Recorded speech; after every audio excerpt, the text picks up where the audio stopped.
नमस्कार भाई। चाय वाय रंगमंच पे आपका स्वागत है। और मैं हूँ हिमानी शिवपुरी और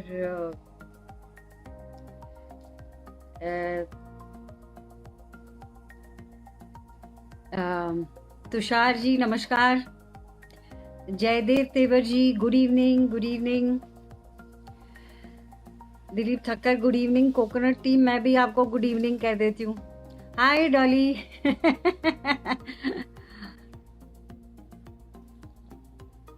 मैं तो चाय पी रही हूँ, आप लोग भी चाय वाय निकालो, चाय वाय पर चर्चा है ना। तो शुरू करते हैं। मेरा टॉपिक है एक्टर और ऑडियंस। एक्टर और ऑडियंस का जो रिलेशन है ना, उसको डिस्क्राइब करना बहुत मुश्किल है। उसका जो कनेक्शन है, कनेक्टेड तो है क्योंकि एक्टर परफॉर्म किसके लिए करता है, ऑडियंस के लिए करता है। और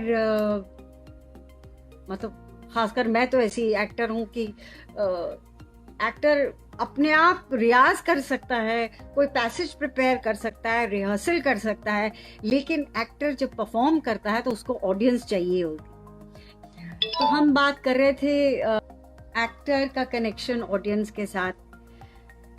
ये एक बहुत ही अद्वितीय हो जाता है, इट कांट बी डिस्क्राइब्ड। और एक्टर अपनी ऑडियंस के बिना एकदम अधूरा है। हम लोग पूरा महीने भर या जितने भी, कभी अव्यवसायिक रंगमंच होता है तो 15 दिन या एक हफ्ता, कभी कभी सोलोज जब मैं करती हूँ तो एक हफ्ते की भी प्रिपरेशन होती है। लेकिन वो जब ऑडियंस के सामने आप जाते हैं तो वो जो उसको कहते हैं बटरफ्लाइज इन योर स्टमक, अंग्रेजों ने कहा है, और या हम लोग बोलते हैं कि दिल धुक धुक धुक धुक कर रहा है। और जहाँ आप थोड़ा सा अपने परफॉर्मेंस में आगे बढ़ते हैं, सद्दाम मियाँ हेलो, चिराग भाई नमस्कार, जूली गुड इवनिंग डिया, गीतांजलि वेलकम। नमस्कार बेटा, नमस्कार। तो जब ऑडियंस का रिस्पांस मिलने लगता है तब एक्टर थोड़ी राहत की सांस लेता है, क्योंकि इतनी जो ये पूरा प्रोसेस होता है कि डिस्कवरिंग द कैरेक्टर और कैरेक्टर में घुसना, डायरेक्टर की इंस्ट्रक्शंस फॉलो करना, प्ले राइट ने जो आपके किरदार के बारे में लिखा है उसको ढूंढना, उसमें फिर घुसना। लेकिन आप कहाँ तक कामयाब हुए ये तो ऑडियंस ही बताती है। सच कहें तो हम लोग को ऑडियंस के सामने ही पता चलता है। वो तो कालिदास ने भी कहा है कि भैया सरस्वती देवी से वो मांग रहे थे कि मेरे को मतलब अपनी कला को पारखियों के आगे ही, ऐसा मुझे वरदान दो कि मैं पारखियों के आगे ही अपनी कला को दिखाऊं। और अंग्रेजी में भी कहावत है कि थ्रोइंग पर्ल्स बिफोर स्वाइन, कि ऐसी आपको ऑडियंस ना मिले, वैसे कम ही होता है। संजय जी नमस्कार, नमस्कार। अरे आप आ जाते हैं तो मैं थोड़ा सा घबरा जाती हूँ। Mohit ji thank you, thank you. Durgesh Tripathi ji good evening. तो मैं बता रही थी कि कालिदास जी भी ये कह गए हैं। कालिदास ने बड़े सारे नाटक रचे हैं, क्लासिकल इंडियन ड्रामा के बहुत बेहतरीन नाटक। तो वो भी यही कहते थे कि भैया सरस्वती देवी ऐसा मुझे वो देना कि मैं एक पारखियों के आगे ही परफॉर्म कर सकूं। तो जो ये कनेक्शन होता है एक्टर के, मैं ये कहती हूँ कि मैं जो अपना एक्सपीरियंस बता रही हूँ, जो कि मेरा जो जर्नी शुरू हुई देहरादून से लेके, दिल्ली से लेके, और दिल्ली में हम लोग जब NSD रेपर्टरी में थे तो पूरे तमाम हिंदुस्तान, और हम इंग्लैंड भी गए, जर्मनी भी गए, पोलैंड भी गए, और उसके बाद भी जब मैंने मुंबई में आके थिएटर करना शुरू किया तो भी परफॉर्मेंसेस जगह जगह किए। तो कई बार एक्टर क्या करता है कि अपनी ऑडियंस को ना कभी कभी अंडर एस्टिमेट भी कर देता है। ऑडियंस उसके लिए भगवान है, ये बात तो है। Suresh ji good evening, Julie yes. Underestimate भी कर देता हूँ। मैंने भी एक दो बार ये जुर्रत की है। मैं आपको अपने एक्सपीरियंस बताती हूँ। डॉली, तुम्हें तो पता होगा, हम लोग एनएसडी रेपर्टरी में जब थिएटर करते थे तो जगह जगह जाते थे, शहरों में भी जाते थे, मुंबई, कलकत्ता, बेंगलोर, मद्रास। बट क्योंकि गवर्नमेंट स्पॉन्सर्ड थी तो हम लोगों को रिमोट एरियाज में भी जाना पड़ता था। तो ऐसा ही मुझे एक शो याद है, हम लोग ओथेलो कर रहे थे, शेक्सपियर का नाटक है। ज्योति जी गुड इवनिंग। शेक्सपियर का नाटक है ओथेलो, और मैं डेस्डेमोना कर रही थी। कॉस्ट्यूम्स डॉली तुम्हारी थी, बहुत खूबसूरत कॉस्ट्यूम्स थी। और तो ईडर गांव में शो था। तो हम लोग एनएसडी रेपर्टरी के प्रोसीनियम के आदि या लकी होते थे तो कई बार स्टूडियो थिएटर में भी थोड़ा इंटीमेट थिएटर की ऑडियंस। लेकिन यहाँ एक ऐसी ऑडियंस थी कि पंडाल की ऑडियंस थी, और हम लोग अपने मेक शिफ्ट ग्रीन रूम्स में तैयार हो रहे थे, मेकअप कर रहे थे, कॉस्ट्यूम्स पहन रहे थे, और एक दूसरे को बेस्ट ऑफ लक कर रहे थे, और ऐसे ऐसे थर थर कांप रहे थे कि आवाज जो शोर सुनाई दे रहा था, चिल्ल पौ, और पी पी पी, लोग मेले में जैसे आते हैं ना, पू पू। हमने कहा यार यहाँ पर शेक्सपियर कैसे करेंगे, और वो भी हम लोग अंग्रेजी कॉस्ट्यूम पहने हुए, ये गांव के लोग। और खैर हमने सोचा कि भाई हम तो, ऐसा लगा कि हम तो बलि के बकरे हैं, और वो भी हलाल करने जा रहे हैं, झटके से भी नहीं मरेंगे, हलाल कि जैसे ही एंटर होंगे तो डेढ़ टमाटर और पता नहीं क्या क्या हमारे पे, ये जो पीपियां बज रही है यही ना हमारे पे डाल देंगे। तो एक एक्टर का नाइटमेयर होता है, और ऐसे कांप रहे थे। खैर नाटक शुरू, हम लोग सब, युवराज था, नामदेव थे,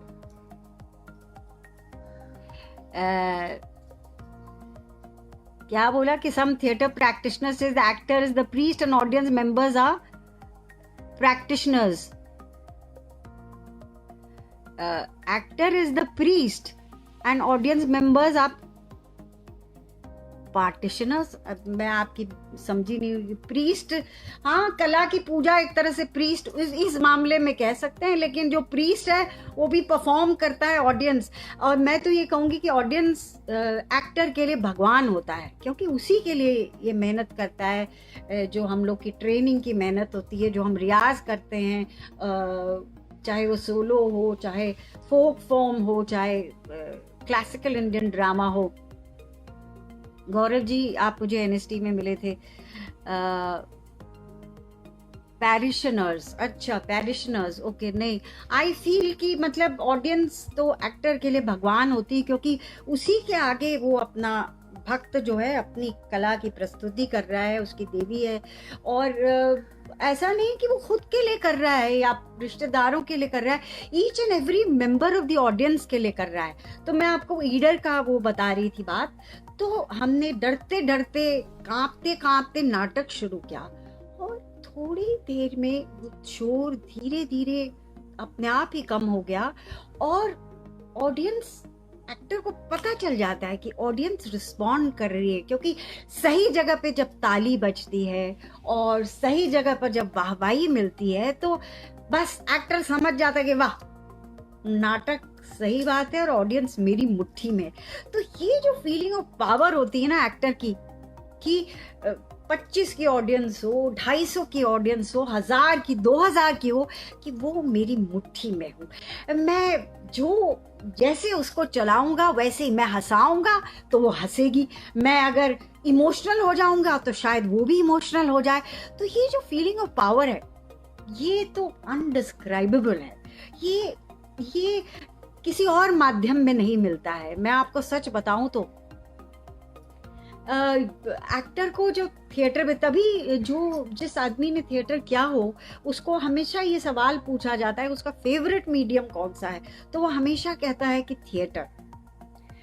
टेलीविजन से ज़रूर आपको ख्याति मिलती है, लेकिन आपको लोगों के घर में पहुंचना पड़ता है, और फिल्मों से आपको शाश्वतता मिलती है कि एक फिल्म, मतलब जॉनी वॉकर को आप आज भी याद रखेंगे, जो मृतक भी हो गया तो वो एक प्रोडक्ट है। लेकिन theatre unfortunately is like life, कि जब तक नाटक है तब तक आप हैं, और नाटक जहां खत्म हुआ, लोग निकल गए, आप लकी है तो आपने उनके मन में छाप छोड़ी होगी। तो मगर ये उस वक्त जब तक वो नाटक खेल रहा होता है मंच पर, खेला भी कहते हैं नाटक को, उस वक्त जब वो जो फीलिंग होती है ना, वो भुलाए नहीं जाती। वही एक नशा है, और ये नशा मतलब सब नशों से बड़ा है। कोई भी एक्टर थिएटर का वो थिएटर को भूल ही नहीं पाता। मैं भी जब फिल्म या टीवी करने लगी तो मैं भी मुड़ मुड़ के थिएटर में जाती अपने आप को रिजुवेनेट करने के लिए, क्योंकि वो theatre is a kind of rejuvenation. एक प्रोसेस होता है कि एक्टर अपने आप को रिजुवेनेट करता है, रियाज करता है। तो वो थिएटर इसीलिए आता है कि आपका जो ऑडियंस के साथ जो सामना होता है वो डायरेक्ट होता है। टीवी में भी होता है, टीवी में आपको पॉपुलैरिटी मिलती है, आप ऑटोग्राफ वगैरह साइन करते हैं, और फिल्म में भी आपकी पॉपुलैरिटी बढ़ती है। आप कहीं जाते हैं, जैसे कि अब हम टीवी कोई पॉपुलर कर रहे हैं, तो शो कर रहे हैं, तो आपको बोला जाता है कि भैया आप अपने वो कोई डायलॉग अगर आपका चल पड़ा हो, चाहे फिल्म हो, तो वो बोलते हैं वो रिपीट करो। तो लेकिन जो ऑडियंस का थिएटर, एक्टर का थिएटर ऑडियंस के साथ कनेक्ट है, वो बाकी उसमें नहीं मिलता है मीडियम से, क्योंकि टीवी या फिल्म का मीडियम होता है, उसमें इनडायरेक्ट आपका ऑडियंस के साथ कनेक्शन होता है। मैं आपको एक बहुत इंटरेस्टिंग किस्सा सुनाऊं। Yeah Dolly, you are right, it is a feeling of power, the power of sharing, and at that moment आप जब सेट पे होते हो तो उस वक्त तो आपको लगता है कि आप राजा हो, आप जादूगर हो। आप जैसे ऑडियंस को घुमाओगे, जैसे घुमाओगे, हंसाओगे, रुलाओगे, वो बह जाएगी, प्रोवाइडेड आपने करेक्ट नोट छेड़ दिया हो। समीर जी नमस्कार।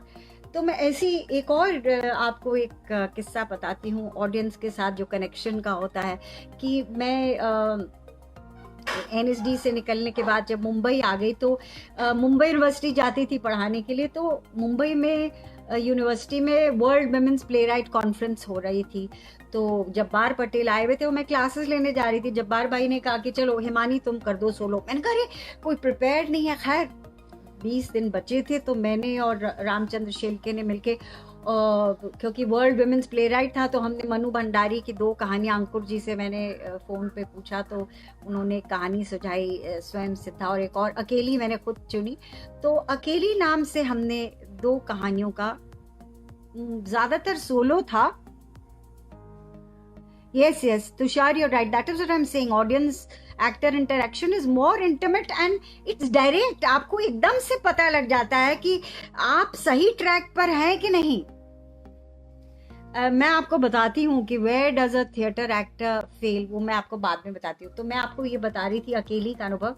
तो ये एक ऑडियंस, एक वर्ल्ड की ऑडियंस, अफ्रीका से लोग थे, अमेरिका से थे, साउथ ईस्ट एशिया से थे, यूरोप से थे, जिनमें से ज़्यादातर लोगों को हिंदी आती ही नहीं थी। मेरा नाटक हिंदी में था, और बड़े हम लोग डर रहे थे। एक्टर तो मतलब वो जो बटरफ्लाइज और दुख होती है, एक्टर हर परफॉर्मेंस से पहले डरता है, क्योंकि हर ऑडियंस नई होती है उसके लिए, और होनी भी चाहिए, क्योंकि एक्टर का यही तो उसका मजा है कि उसको पता नहीं रहता कि ऑडियंस कैसे रिएक्ट करेगी। तो हम लोग डरे हुए थे। खैर और प्ले खत्म होने के बाद स्टैंडिंग ओवेशन मिला, तो और बीच में रिस्पॉन्स भी आना शुरू हुआ। 10-15 मिनट के बाद पता लग जाता है ऑडियंस को, एक्टर को पता लग जाता है कि हाँ मेरा कनेक्शन हो गया ऑडियंस के साथ और सब सही चल रहा है। प्रकाश जी नमस्कार। When is an actor fully prepared, पायल? ये कहना बहुत मुश्किल है पायल, क्योंकि ये थिएटर या रंगमंच या कोई भी कला है कि जितना रियाज कर लो उतना कम है। कई बार हम लोग 1 महीने, 1.5 महीने, कई लोग तो 2-3-4 महीने की रिहर्सल करते हैं, और कई घंटे रिहर्सल करते हैं, और तभी भी जब एक्टर ऑडियंस के सामने पहुंचता है तब उसको लगता है कि Am I prepared or not? वो ऑडियंस ही जवाब देते कि भैया सही रास्ते पर हो तुम।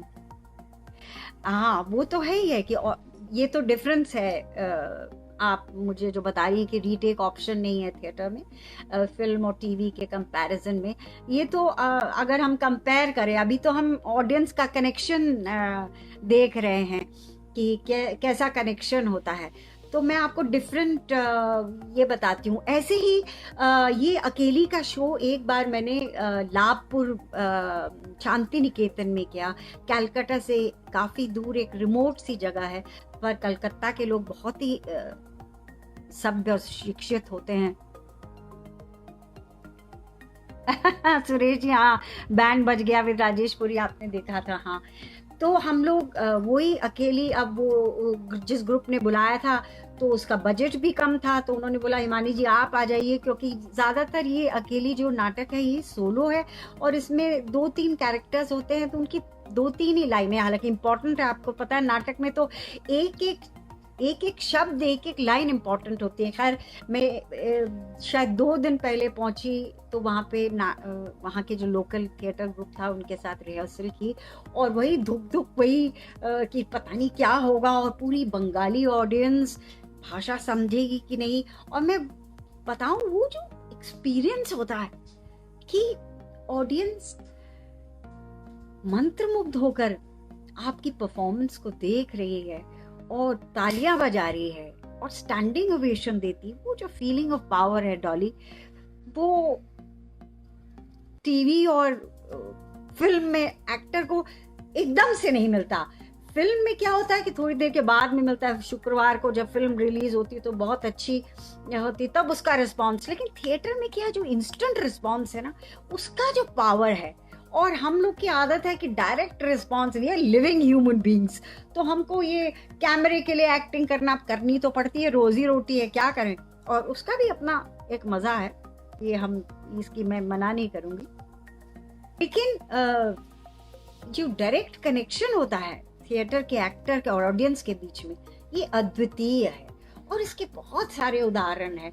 आसाम में भी ऐसा ही, क्योंकि हम ऑडियंस को कभी कभी अंडर एस्टिमेट कर देते हैं कि पता नहीं कैसा करेगी, और अलग अलग ऑडियंस, कभी प्रोसीनियम की ऑडियंस होती है, हमने जैसे कमानी में शो किया, या हम लोग स्टूडियो थिएटर में या कोई इंटीमेट सी स्पेस में करते थे, तो स्टूडियो थिएटर में मैं मित्रों मरजानी की बात करूं तो वहाँ पर मतलब आई थिंक 50-60 ऑडियंस, बहुत उसको intimate theatre, it was the finest example of intimate theatre. मुझे वैसा थिएटर कहीं उसके बाद नहीं मिला। मैंने काफ़ी सारे ऑडिटोरियम्स में परफॉर्म किया है, यहाँ भी नहीं, मतलब हिंदुस्तान की सब जगह और दुनिया के भी अलग अलग सिटीज़ में, पर वो जो था इंटीमेट थिएटर,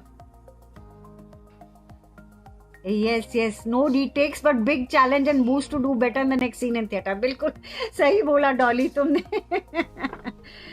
तो इंटीमेट थिएटर और ऑडियंस कई बार क्या होती है कि आप समझ जाते हैं, वही जो तैयारी रहती है, और जब शुरू होता है कि मित्रों में बाद में तो धीरे धीरे खुलता था नाटक, लेकिन जो ऑडियंस पसंद करके, क्योंकि ऑडियंस बार बार आती है, वो एक अपने आप में एक कॉम्प्लीमेंट है।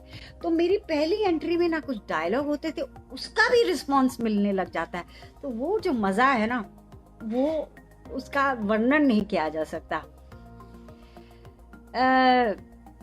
पायल पूछ रही कि how far do you think audience reaction differs as per the regional, national, communal distinction. मैंने बताया ना अलग जगह, मैंने आपको कलकत्ता का अनुभव बताया, आपको आसाम का बताया, दिल्ली का बताया, ईडर के गांव का बताया, और जो मैंने जाकर हम लोगों ने दुबई या लंदन वगैरह में, लेकिन प्रायः इंडियन ऑडियंस ही थी ज़्यादा। हाँ, ये जो मुंबई में मैंने world women's play right conference के लिए किया था, this was a cosmopolitan world की ऑडियंस थी, लेकिन फिर भी रिस्पॉन्स क्या कहते हैं कि थिएटर की भाषा नहीं होती, तभी हमको रतन थियम के नाटक या बंगाली नाटक अच्छे लगते हैं। कला मतलब थिएटर में भाषा, थिएटर की अपनी भाषा होती है, तो वो हम अप्रिशिएट करते हैं।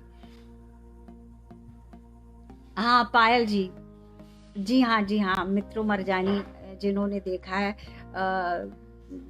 That is one of my best works. Thank you, आपने देखा है।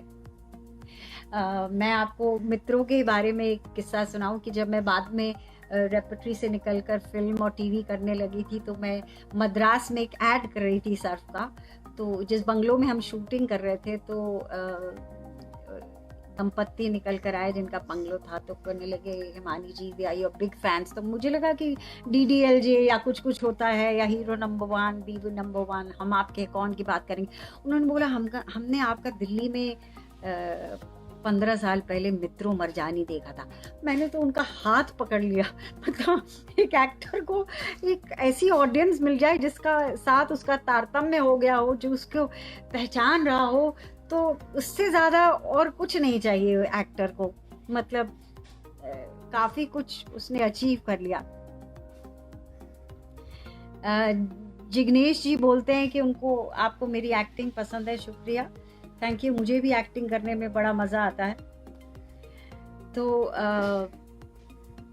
मैं ये बात कर रही थी कि और एक ऑडियंस के साथ एक्टर और ऑडियंस का रिश्ता एक तो होता है कि स्टेज पर है कि आप या तो प्रोसीनियम या इंटीमेट कर रहे हैं, या फिर स्टेज बीच में और ऑडियंस आपके चारों तरफ है। लेकिन मैंने रेपर्टरी में आई वाज लकी कि मैंने हम लोगों ने चेरी ऑर्चर्ड किया था। रिचर्ड शेकनर आए थे, अमेरिका के डायरेक्टर, एनवायरमेंटल थिएटर।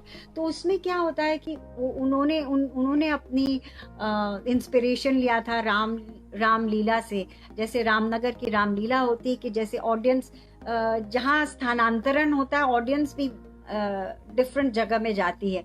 तो इसी तरह चेरी का बगीचा के बारे में है, और इनका बगीचा बिक रहा है और ये लोग अपना घर छोड़ के जा रहे हैं। तो एक एक्ट होता था बगीचे में, और फिर होता था घर में, जो लास्ट एक्ट है। तो निसार अलाना जी ने इसका सेट बनाया था। तो डॉली क्या लिख रही है? Regional, national, communal distinction is like Charlie Chaplin. Yes Dolly, yes so right. Nita, तुमने मेरे नाटक देखे हैं, थैंक यू, तुम्हें अच्छे लगे हैं, थैंक यू। ये ऑडियंस का ये तो एक रिस्पॉन्स होता है कि एक्टर और ऑडियंस का कनेक्शन ही यही है कि, और ये रिस्पॉन्स मिल जाए तो एक्टर अपने को धन्य भाग मानता है। तो मैं आपको बता रही थी कि ऑडियंस एक जगह बैठी नहीं रहती थी, उसमें ऑडियंस बाकायदा मूव करती थी। जैसे कि वहाँ पर रामनगर की रामलीला में मूव करती है। तो ये पहले बगीचे से उठते थे कुछ लोग, तो ऑडियंस, दिल्ली की ऑडियंस जो टिपिकल होती थी जो इंटेलेक्चुअल्स कहते हैं उठना पड़ेगा, उनको उसमें भी तकलीफ होती, क्योंकि आदि हो गए ना एक ही जगह बैठ के नाटक देखने का। एक्टर सामने चल रहा है, मूवमेंट कर रहा है। तो दीपांशु बोलती है I love your negative roles. Thank you Deepanshu. हम लोग ऑडियंस के लिए परफॉर्म करते हैं। तो मैं बताती हूँ, लास्ट जो एक्ट होता था जब हम लोग घर में we are saying bye bye to the different parts of the house, the खिड़की, तो ये निसार ने बाकायदा इसमें किया था। हम घर के अंदर है, ऑडियंस बाहर, तो ऐसे ऑडियंस आके एक दो आदमी तो ऐसे चिपक गए थे, उनका नाक ऐसा चपटा सा हो गया। मतलब कैसे हमने, वो एक्टर का एक मोमेंट आता है कि जो he is always alert, involve in the character, but एक उसका ये रहती कि ऑडियंस देख रही है, और एक ऑडियंस बिल्कुल सामने उसके इतने पास आके उसका चपटा, मैं गई खिड़की को ऐसे बाय बाय करने, और एक आदमी का नाक ऐसा चपटा। ऐसे कई मजेदार इंसिडेंट्स हैं। तुषार लिखते हैं कि you were blessed to see cherry orchard, amazing performance. Thank you. Yes, amazing performance, क्योंकि अमेजिंग एक्टर्स थे। Surekha ji was doing Ranevskaya, Manohar Singh was doing Gaev, और हम लोग भी थे।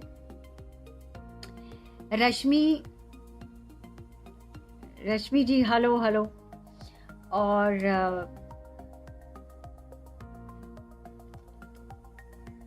तो ये जो कनेक्शन है ऑडियंस का और एक्टर का, ये जैसे मैं बोल रही थी फिल्म और टीवी में भी रहता है, और लेकिन थिएटर का एकदम से इमीडिएटली मिल जाता है। और वो जो फीलिंग ऑफ पावर होती है कि जब एक्टर स्टेज पे आता है कि 25 आदमी और इतने 250 आदमी पूरी मेरी मुट्ठी में है, मुझे तो नहीं लगता, आई हैव नॉट एंजॉयड वो मज़ा या वो फीलिंग ऑफ पावर मुझे टीवी और फिल्म में तो नहीं मिला।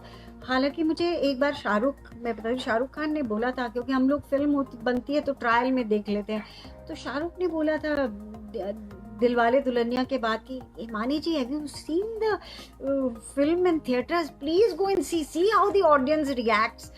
तो जाहिर है कि ऑडियंस का रिएक्शन जो लाइव मिलता है उसकी बात ही कुछ अलग होती है। तो गौरव पूछ रहे what is your favourite memory of your NSD. बहुत सारी खूबसूरत मेमोरीज हैं।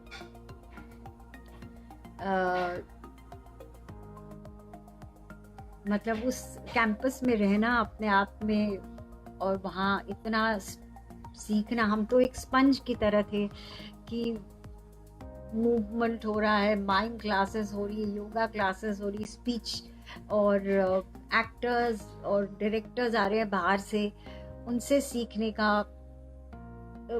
बहुत ही बेहतरीन, और इतने अच्छे अच्छे डायरेक्टर्स के साथ काम करने का मौका, पीवी कारन जी, एम के रैना, रुद्र प्रसाद सेन गुप्ता, भानु भारती और बीएम शाह, मतलब वी वर सो ब्लेस्ड। और साथ में एनएसडी के शामें इसलिए खूबसूरत होती थी कि वहाँ एनएसडी उस टाइम सराउंडेड था कमानी ऑडिटोरियम, वहाँ संगीत के प्रोग्राम्स होते थे, और त्रिवेणी कला संगम पास में था, तो वहाँ बड़े बड़े आर्टिस्ट की एग्जीबिशन लगती थी। तो वो जो पूरा हमने कला को अपने अंदर अब्जॉर्ब कर लिया एक स्पंज की तरह, अद्वितीय है। बहुत ढेरों सारी मेमोरीज हैं। कभी कभी नसीर भाई और ओमपुरी जब आते थे तो उनको देखना, या पहली बार जब मैंने मनोहर सिंह को देखा था और सुरेखा जी को दिए, हमारे लिए भगवान हुआ करते थे। तो so many beautiful memories and all our teachers जिन्होंने हमें पढ़ाया। And yes, Dolly, I was about to say कि मैं ज्ञान को, that's where I met NSD, कि मैं ज्ञान की वो वाली मेमोरी बोलूं, पर मुझे लगा ये बहुत पर्सनल हो जाएगा, पर तुमने जिक्र किया तो बता देती हूँ कि that is the place जहाँ ज्ञान शिवपुरी, मेरे हस्बैंड से मेरी मुलाकात हुई।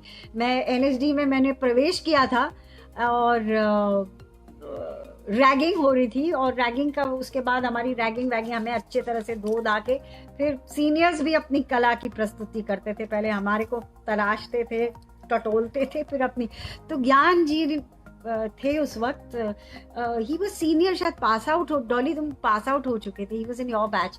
तो ज्ञान एक गजल गा रहे थे, सरकती जाए रुख से नकाब आहिस्ता आहिस्ता, बस I think that's where I first fell in love with him. Perhaps वो उसका एहसास तो बहुत बाद में हुआ, लेकिन I think that's where I first started liking him. Who is my favorite classical writer? भाई सब लोग तो यही बोलते हैं कि कालिदास से बेहतरीन कोई राइटर नहीं, और अगर आजकल अगर हिंदी राइटिंग की बात करोगे तो वेस्टर्न प्ले राइट्स तो बहुत सारे हैं, but Mohan Rakesh ji is still my favorite.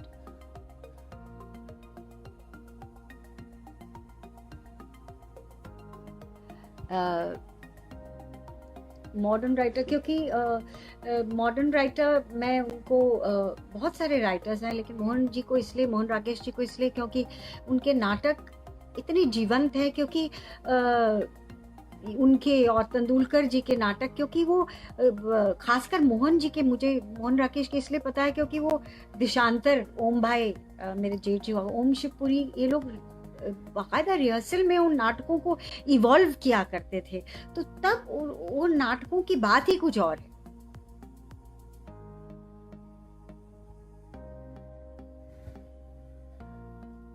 अच्छा, he was junior to you? I didn't know that, Dolly. I thought he was in your batch. Okay, okay. जी जी जी, डॉली जी तो बहुत बेहतरीन एक्ट्रेस है, ललित सिंह जी, उनको तो थिएटर में भी उन्होंने बहुत अच्छे रोल्स किए हैं, और फिल्म में भी उनको अवार्ड्स मिल चुके हैं। मेरा फेवरेट वेस्टर्न राइटर बहुत सारे हैं, पर मुझे लगता है शेक्सपियर ने जो लिख दिया है और हर एक टॉपिक पे, और उसका उसकी रेलेवेंस कभी खत्म ही नहीं होगी। इट्स अ क्लासिक बोल सकते हैं, मतलब अमेजिंग उनका कोई भी नाटक। रेखा मल्होत्रा जी लिखते हैं, Gyan ji was my teacher when I did children's workshop. Thank you, thank you. You feel blessed. Thank you for sharing your memory.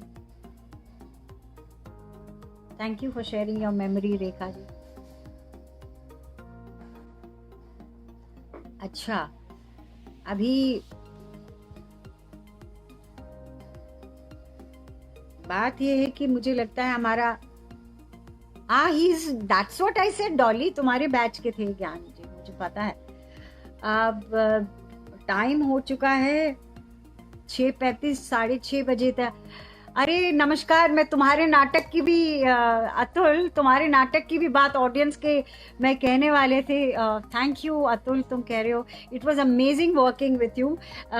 मैंने अतुल के साथ द्रौपदी में काम किया, और जो मैं बोल रही हूँ कि ऑडियंस को हमने कई जगह शोज़ किए, कमानी में भी किया, कानपुर में भी किया, और बहुत सारे शहरों में किए। एक बार गाजियाबाद में मेरे को अतुल जी ने बुलाया कि आप यहाँ परफॉर्मेंस है, तो वही कि वो एक एक्टर होता है ना कि आप अरे भाई यहाँ कौन आएगा नाटक देखने के लिए। हम सोच रहे गाजियाबाद के एक छोटे से उसमें था, एक ऑडिटोरियम में, अजीब से शहर, पता नहीं कौन सा शहर, मुझे याद नहीं है, तुम्हें याद होगा तो बताना अतुल। तो द्रौपदी का शो, और आई वाज शॉक्ड कि मतलब इतनी ऑडियंस आई, हाउसफुल, और बाद में पता चला कि आधे से ज्यादा ऑडियंस वापस चली गई। और ऐसी ऑडियंस की, मतलब जिसको कालिदास जी बोलते हैं कि मुझे ऐसे श्रोता देना कि जो मेरी कला को सराहें। और कवित्व में था, हरियाणवी था, बहुत खूबसूरत प्ले लिखा था अतुल ने, द्रौपदी, तो उसमें द्रौपदी की भूमिका थी मेरी। और जो तालियां बजी करेक्ट जगह पे, क्योंकि तालियां कई बार गलत जगह पे बज जाए ना तो ऑडियंस, एक्टर का बड़ा मोरल डाउन हो जाता है। वही गाजियाबाद का शो हिंदी भवन में हुआ था, हाँ हाँ, और पैक था, और मुझे पता चला आधे से ज्यादा लोग चले गए। तो वो भी एक अमेजिंग एक्सपीरियंस था, वन ऑफ द एक्सपीरियंसेस जहाँ आपको लगता है कि आप अपने सही जगह से, जैसे कमानी या ऐसे प्रोसीनियम से बाहर आते हैं, छोटी सी जगह में परफॉर्म कर रहे, जैसे मैंने ईडर का बताया, या कैलकाटा के हमने गांव में किया है। तो एक इन शोज का करने का अपना नशा है, ये थिएटर का मजा है कि एक्टर और ऑडियंस का जो कनेक्ट बनता है। और मतलब मैं एक और भी ऑडियंस आपको बताऊं कि हमने जब कारण जी के साथ एनएसडी में जब मैं प्रवेश किया था, तो हमने विद्या सुंदर किया था। तो हम विद्या सुंदर को लेकर दिल्ली में तो किया ही किया, हम उसको उज्जैन भी ले गए थे कालिदास समारोह में। तो वहाँ की ऑडियंस रात भर आती है, गद्दे वद्दे अपने लेकर, मतलब वो पहली बार ऐसे ऑडियंस का कि वो बैठे मूंगफली खा रहे हैं और आपका नाटक, और ऐसे नहीं, श्रोता एकदम सही, जैसे कि ईडर के थे, कि सही जगह पे दाद देना, सही जगह पर ताली, क्योंकि वो इतने मंझ गए हैं। और हम अंडर एस्टिमेट कर रहे कि भाई ये क्या समझेंगे, अपने बच्चों को लेकर गद्दों के साथ रजाई लेके ठंड में आए हुए हैं। और ऐसे ऑडियंस तो मतलब आपको प्रोसीनियम में नहीं मिलेगी ऐसी ऑडियंस। अरविंद गौर जी कहती हैं you are, thank you Arvind ji, thank you. हाजिर का ख्वाब आपको अच्छा लगा, thank you Arvind. I am so touched by your compliment कि आप बोल रहे हैं कि मैं आपकी one of the favourite actresses थी। You made my day. This is what an actor lives for, कि ऑडियंस आपको आके बोल दे, बस इसी दिन का इंतजार होता है। सुधीर पूछ रहे हैं कि how to take your first step towards acting. Pleasure seeing you here, pleasure being here. How to take your first step towards acting. Acting तो आप बचपन में अपने शीशे के सामने खड़े हो जाओ और शुरू कर लो, डायलॉग बोलना, एक्टिंग शुरू होगी। नाटक वाटक आसपास में कोई हो रहा है तो वहां जाके स्ट्रगल करो कि कोई तुम्हें रोल दे दे, नाटक से शुरू करो। फिर जब 7-8 नाटक कर लोगे तो अगर ट्रेनिंग करना चाहो, तुम्हें लगे कि तुम एक्टर हो सकते हो, तब आगे बढ़ो। Arvind ji, your compliments, thank you so much, you made my day. और काफ़ी सारे लोग आए हैं, लेकिन समय मुझे लगता है 6:40, 6 से 6:30 के बीच में सेशन होगा। और हमारे भी थोड़ी सी शांति है, क्योंकि सच मानो तो मैं बहुत डर गई थी कि कैसे होगा ये निसर्ग के आई बम्बई, लेकिन बम्बई को मतलब बम्बई से कुछ दूरी बनाकर निकल गई अलीबाग की तरफ। तो हम लोग अपना सेशन यहीं ख़त्म करते हैं।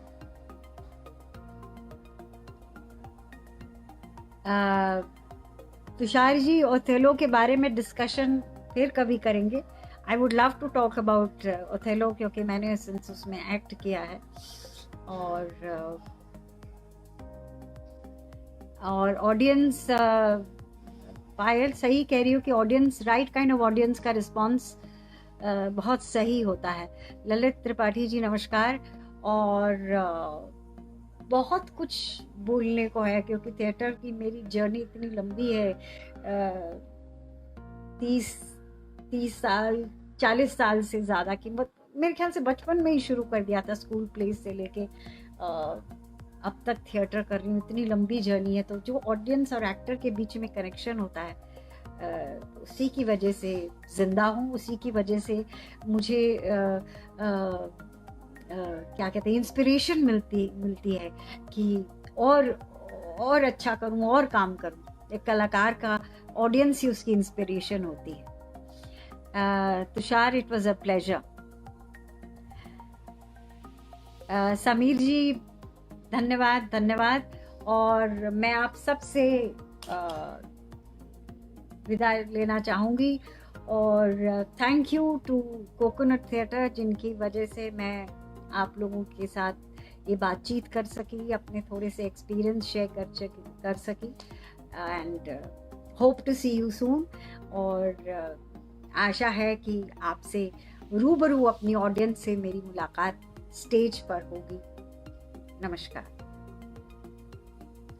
ओके। पेंटिंग अबाउट सुंदर है हमारी। अच्छा, पेंटिंग सुंदर है, thank you, thank you. Best play जो मैंने देखा है रिसेंटली, नाटक तो बहुत से देखे हैं, लेकिन संजय जी आए हुए हैं, तो मैं संजय जी के नाटकों की बड़ी ज़बरदस्त फैन हूँ। मुझे लगता है कि उनके नाटक मैंने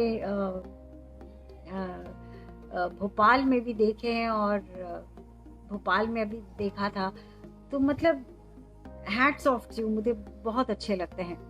रश्मि, थैंक यू। नमस्कार, नमस्कार।